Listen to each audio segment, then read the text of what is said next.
दोस्तों वंदे मातरम।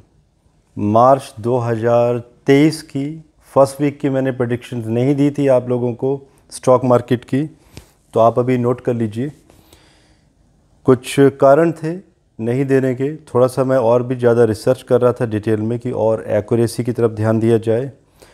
3 मार्च 2023 को निफ्टी 17,594 के स्तर पे था और मैं बीच बीच में ये भी बताऊंगा आप लोगों को कि किस वीक में क्या स्थिति रहेगी निफ्टी की।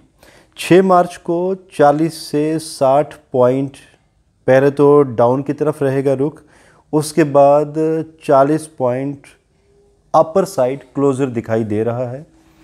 7 तारीख को ऊपर की तरफ रुख रहेगा। 8 तारीख को 40 पॉइंट की तेज़ी दिखाई दे रही है। 9 तारीख को 60 पॉइंट नीचे की तरफ। अभी आई डोंट नो बीच में होली की छुट्टी है या नहीं है, लेकिन मैंने कैलकुलेशन उसकी भी कर ली है।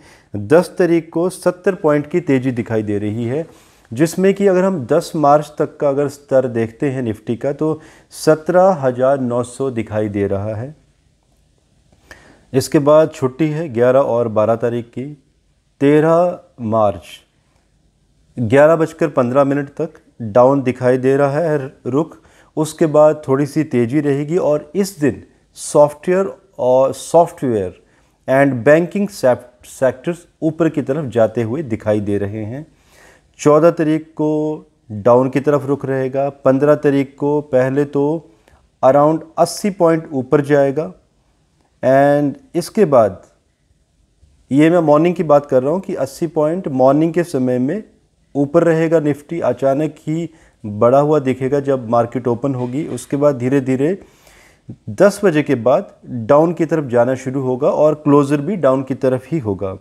16 मार्च 140 पॉइंट ऊपर की तरफ एक अच्छा बेहतरीन दिन दिखाई दे रहा है एंड इसमें bank Nifty will go high, bank Nifty ऊपर की तरफ।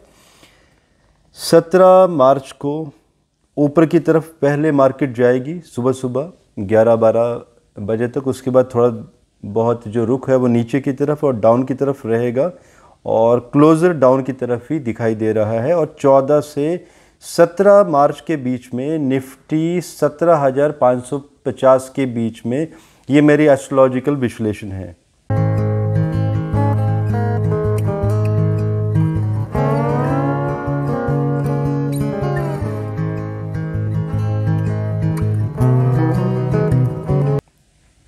अब आते हैं हम 18 और 19 की छुट्टी है। 20 तारीख को 80 पॉइंट की बढ़ोतरी, उसके बाद 21 को भी ऊपर, 22 को भी ऊपर एंड उसके बाद नीचे की तरफ रुख रहेगा।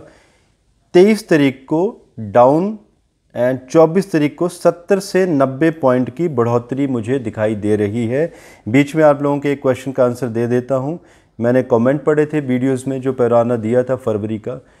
कई लोगों ने तो बहुत ही बेहतरीन कमेंट दिए हैं कि बहुत फ़ायदा हुआ। कुछ लोगों ने ये मेंशन किया है कि उन्हें नुकसान हुआ। तो जिनको नुकसान हुआ है उनके लिए मेरा सजेशन है कि पहले आप मार्केट को अच्छी तरीके से स्टडी करें। ये जो मैं प्रेडिक्शन दे रहा हूँ इन्हें आप एज़ इट इज़ ना लेके चलें, थोड़ा सा आप अपना भी वैल्यू एडिशन करें, क्योंकि ये एस्ट्रोलॉजिकल डाटा है। अगर आप इस एस्ट्रोलॉजिकल डाटा को भी बेहतरीन तरीके से डीकोड करते हैं, उसके लिए आपका एक्सपीरियंस, अच्छा एक्सपीरियंस मार्केट में होना बहुत ज़रूरी है। तो डेफिनेटली आपको लॉसेस नहीं होंगे।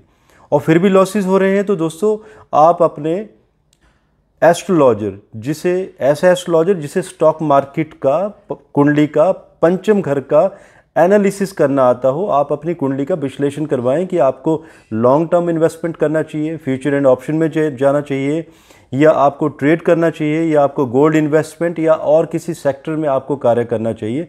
ऐसे आप मार्केट में ना कूदें, क्योंकि 500 लोग जब मार्केट में पैसा लगाते हैं स्टॉक मार्केट में तो कोई एक इंसान फ़ायदा लेके जाता है, बाकी 499 लॉस में ही जाते हैं। तो सोच समझ के कार्य करें। 25 और 26 मार्च की छुट्टी है। 27 तारीख को मार्केट स्टेबल रहेगी, ना तो ऊपर ना तो नीचे का रुख रहेगा, लेकिन 11:50 के बाद अचानक ही तेज़ी दिखाई देगी और तेज़ी की तरफ ही रुख रहेगा। क्लोज़र भी तेज़ी की तरफ रहेगा।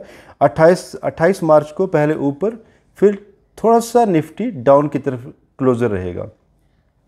अब लिटिल पॉइंट मैं ये नहीं बता सकता कि कितना लिटिल रहेगा, 20 या 30 पॉइंट, लेकिन नीचे की तरफ ही क्लोज़र रहेगा। 29 मार्च को भी नीचे की तरफ ही क्लोज़र दिखाई दे रहा है, जिसमें कि अगर हम 27, अच्छा पहले एक दिन और बचा है भी हमारा, 30 मार्च को डाउन, 31 मार्च को ऊपर की तरफ, और वो भी इसमें भी निफ्टी एंड बैंक निफ्टी ऊपर की तरफ अच्छा रुख दिखाई दे रहा है।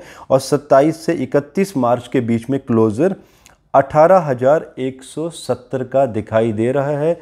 अगर अभी आप लोगों के कोई क्वेश्चंस होंगे आप कमेंट कर सकते हैं, और आप लोगों को एडवांस में होली की बहुत बहुत शुभकामनाएं।